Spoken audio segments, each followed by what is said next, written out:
Hello, my name is Yasmin Bulut. I am from Ankara, Turkey.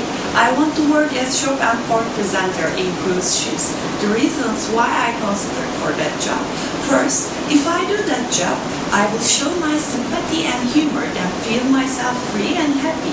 Second, I know that job does not only include doing presentations to guests.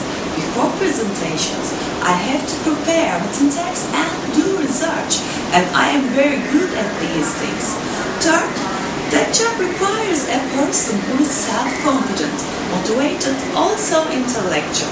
I have all these qualities extensively.